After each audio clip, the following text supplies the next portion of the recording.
डेस्टिनेसनमा सही समयमा पुग्नु छ भने सही समयमा हिँड्न सुरु गर्नुपर्छ कि फिलोसोफीको कुरा गर्नु यो कुरा तपाईँ हामीले भोलि वाइल्ड लाइफ फोटोग्राफर बन्नु छ अथवा केही पनि भन्नु छ पोलिटिसियन बन्नु छ हरेक कुरा त्यसको बेस स्टडी तपाईँको सुरु समयमा भयो भने हामी समयमा अफकोर्स जान्छौँ हामी घरबाट अब 10 बजे अफिसमा पुग्नु छ अब घरबाट हामी अब 10 बज्दाखेरि 5 मिनट अगाडि हिँडेर त भएन त्यो डिस्टेन्स हेरेर हामी सही समयमा हिँड्न सुरु गर्नु पर्यो र अर्को कुरा युथहरूमा एउटा के हुँदो रहेछ भन्दाखेरि मेरो अहिलेसम्मको अनुभवमा अहिले हामी तपाईँ हिमालमा हिँड्न सक्छौँ तराईमा हिँड्न सक्छौँ भोको टिक्न सक्छौँ होइन अलिकति कम अब अलिकति जाडो भए पनि टिक्न सक्छौँ यो अवस्थामा हामीले केही गऱ्यौँ भने पक्कै पनि यो समयमा हुन्छ र अर्को कुरा के हुँदैछ भन्नुहुन्छ भने एउटा स्किलले म्याच्योर्डनेस पनि हुन्छ युथ भन्दैमा अब अहिले हामीले अब अफकोर्स हामी अब 28 को एजमा अब वाइल्ड लाइफ फोटोग्राफी वर्कसप गरेर हामीले अहिले त्यहाँनिर गएर फेसिलिटेटेड भएर काम गर्दाखेरि त्यो अफकोर्स खुसी त लागिरहेछ नि र अर्को कुरा के भन्दाखेरि फोटोग्राफी भनेको एउटा क्लिक मात्र होइन कि त्यसको टेक्निकलिटी अरू कुरा पनि वाइल्ड लाइफमा जुन मिल्नुपर्ने थियो त्यो हामीले जान्यौँ त्यो यो अहिलेसम्मको अनुभवले हामीले भोगिसकेपछि यो युथहरूले गर्न सक्छ जसले गर्दा इनर्जी हुन्छ नि हट ब्लड जस्तो त्यो सही समयमा हिँड्न सुरु गरेको मात्र जस्तो लाग्छ मलाई चाहिँ जस्तै गोरख हिजो हाम्रो इन्फर्मेटिभ कुरा टाइम भएको थियो र मैले ओपनिङमा नि गुगल गरेर सर्च गरेँ wild life photography is the act of taking photographs of wild life एउटा सेन्टेन्स छ यसले डिफाइन गर्छ कि गर्दैन यो वाइल्ड लाइफ फोटोग्राफीलाई अफकोर्स त्यसले त गर्छ नै होइन सम्पूर्ण कुरा यो सेन्टेन्समा सकी छैन सम्पूर्ण कुरा त taking photographs of wild life यस्तो हुँदो रहेछ कि जस्तो अब यो हरेक यो जुन यो हरेक कुराहरू आउँछ मान्छेले यो के हुँदो रहेछ भन्दा अब कहिले कोही मान्छेलाई कालो मान्छे मनपर्ने कोही मान्छेलाई गोरो मान्छे मनपर्ने हरेक मान्छेले र अर्को साइन्टिस्टलाई पनि त्यही कुरा पनि कति विवादास्पद भइरहन्छ अथवा गरिरहन्छ अफकोर्स एउटा कुराले चाहिँ यो म्याटर गर्छ तर म के भन्छु भन्दाखेरि जब जङ्गलमा तपाईँ अन्य ठाउँमा तपाईँ एउटा क्लिक गर्नुहुन्छ कि फोटो अब अहिले त अब त्यो एउटा साउन्ड छ निकोन क्यानन जुन अब क्लिक क्लिक साउन्ड आइरहेको हुन्छ होइन त्यो साउन्डसँग जुन म्याच हुने तपाईँको एउटा क्लिक छ त्यो क्लिक कतिको बेस्ट र कति सही ठाउँमा हुने भन्ने मात्र हो क्या होइन जब जङ्गलमा तपाईँ क्लिक गर्नुहुन्छ जब कोही पोर्ट्रेट फोटोग्राफी गर्दाखेरि गर्नुहुन्छ तपाईँ ल्यान्डस्केपको गर्दाखेरि गर्नुहुन्छ त्यो अवस्थामा जङ्गलमा अब हामीले अस्ति यहाँ साथीहरूसँग कुरा पनि गरिरहेको थियौँ कि अब बाघ देख्यो भने के गर्ने सुरुमा कुरा भएको थियो अनि त्यसपछि बाघ देख्यो भने के गर्ने भन्दाखेरि बाघ देख्यो भने केही नगर्ने तपाईँ हामीले केही नगर्ने बाघले जे गर्नुहुन्छ आफै गर्छ तर त्यो होइन क्या बाघ जे गर्छ त्यो हामी क्लिक गर्नुपर्छ भन्ने हाम्रो सिद्धान्त थियो कि अथवा कुनै पनि एनिमल जे गर्छ त्यो हामीले क्लिक गर्नुपर्छ जङ्गलमा तपाईँहरू गइरहनुहुन्छ बाघ देख्नु के गर्ने तपाईँहरू फोटोग्राफर हुनुहुन्छ बाघले देख्नुभयो जम्का भेट भयो के गर्नुहुन्छ फोटो खिच्नुहुन्छ कि के गर्नुहुन्छ सेफ्टी फर्स्ट भन्ने कुरा कता कता मैले पढाए जस्तो लाग्छ के गर्नुहुन्छ त्यतिखेर तपाईँको पक्का पनि सेफ्टीको इस्यु तपाईँको चाहिँ दुवै तर्फबाट एउटा चाहिँ तपाईँको हामीले यो इन्डेन्जर्ड स्पिसिसहरू अब दुर्लभ वन्यजन्तुहरू हामी खिच्न गइरहेको हुन सक्छौँ त्यो भएकोले उनीहरूको पनि सेफ्टी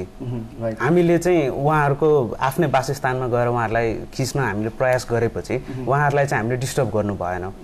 उहाँहरूको जुन एउटा नर्मल एउटा चाहिँ लाइफ साइकल हुन्छ नर्मल एउटा डेको त्यसमा हामीले डिस्टर्ब नगरिकन उहाँहरूकै एउटा अभिन्न अङ्ग साथी भएर अब तपाईँ साथीसँग डराउनुहुन्छ त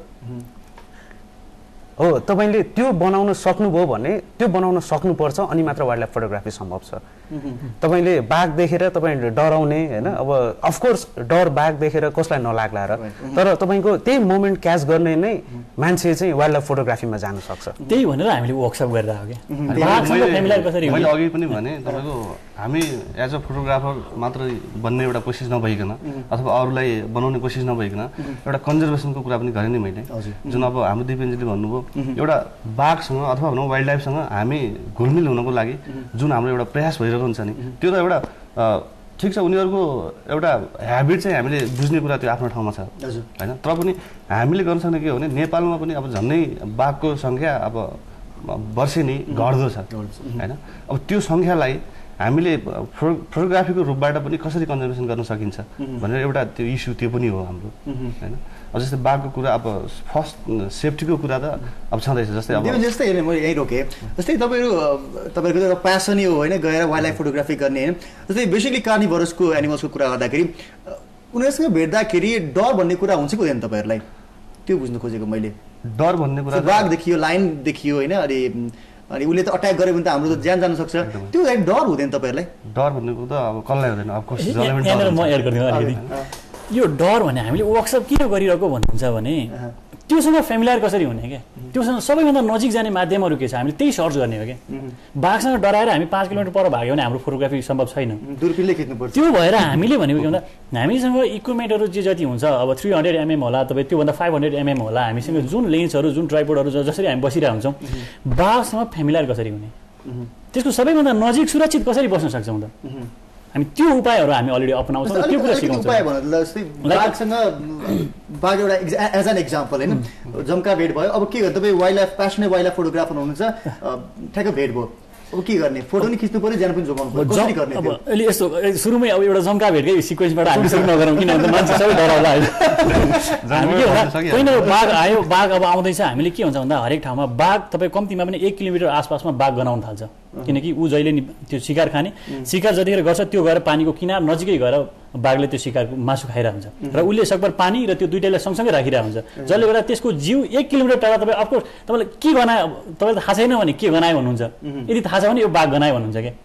तपाईँ अफकोर्स त्यहाँनिर सचेत रहन सक्नुहुन्छ र अर्को कुरा बाघ रुख चढ्दैन तपाईँलाई थाहा छँदैछ होइन त्यो चितुवा जस्तो अरू होइन अब हात्ती आयो भने तपाईँ अर्को कुरा सानोतिनो रुखमा नचढ्नु त्यो छँदैछ होइन तर बाघ कम्तीमा तपाईँले त्योभन्दा पहिले जम्का भेटको सिक्वेन्स क्रिएट गर्नुभन्दा सुरुमा गएर तपाईँ सेफ्टी एक ठाउँ बसेर बाघको मुभमेन्ट हुने ठाउँमा तपाईँ अब एकदम सेफ उसलाई चाहिँ नगनाउने आफ्नो जुन स्मेलिङ पनि त्यसलाई चाहिँ पास नगर्ने हिसाबले सेफ भएर बस्नु सबभन्दा बेटर हो अब त्यसको बाघ आयो दौडेर अगाडि गयो बाघकै दौडेर गएर म पछाडि खिच्छु भन्नु त्यो पनि मूर्खता हो किनकि उसले त चिन्दैन तर त्यही भएर ड्रेसहरू उसँग फ्यामिलियर हुने कुराहरू जस्तो अब तपाईँले स्मेल अरू हरेक कुराहरू जस्तो अब जुन जुन उसलाई मन पर्दैन त्यो कुरा हामीले पहिले अलरेडी जानेर जस्तो मान्ने एउटा रुखमा गएर मजाले सानोतिनो क्याम्प बनाएर तपाईँ वरिपरि रुखको त्यो पुरा हाँगा राखेर बिचबाट तपाईँको लेन्सहरू 2-3वटा क्यामेरा 2-3 साइडमा राख्न सक्नुहुन्छ मजाले साइडमा राखेर खिच्न सक्नुहुन्छ अथवा झुप्रो बनाएर तपाईँ आफूलाई नदेख्ने अब तपाईँले चाहिँ बाघलाई देख्ने गरी बस्न सक्नुहुन्छ अनि उसको शिकार भएको क्षेत्र जस्तो अब उसलाई चाहिँ अब एक दिनमा गएर झट्ट अहिले देखेर अहिले खिच्ने त्यो चाहिँ मन लाग्दैन कि सम्भव पनि धेरै कम छ अब फेला पर्ला फेला परे पनि जस्तो छ नि अब एकजना मान्छेले दिपेनजीलाई अस्ति बाघले टोक्दै थियो भने पनि मैले उहाँलाई बचाउन गएर बाघलाई लात हान्न सक्दिनँ तर उहाँलाई टोकिरहेको मैले खिचिरहेको हुन्थेँ अफकोर्स त्यो एउटा हो नि त फोटोग्राफीको धर्म पनि हो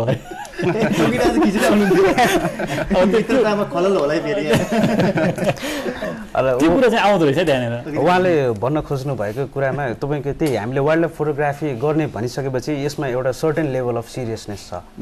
हामीलाई यो एउटा वाइल्ड एक्सपिरियन्स हो होइन एउटा चाहिँ यङ मान्छेहरू चाहिँ अलिकति नयाँ केही अनुभव गर्नलाई जहिले पनि उत्सुक हुन्छ तर त्यो भन्दैमा तपाईँको सबै कुरा त्यागेर आँखै चिम्लेर हिँड्ने भन्ने होइन अब हामी वाइल्ड लाइफ फोटोग्राफीमा लागेपछि वन्यजन्तुको क्यारेक्टरिस्टिक्सहरू के हो जस्तै अघि गोरखजीले भन्नुभयो जस्तै बाघ रुख चढ्दैन त्यो कुरा त थाहा हुनु पर्यो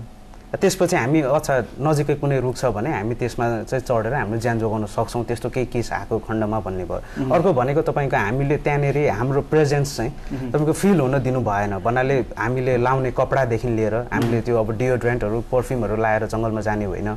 होइन त्यो कपडाहरूको कलरदेखि लिएर अनि हामीले धेरै हलचल धेरै गफकाफहरू नगर्ने त्यो ठाउँमा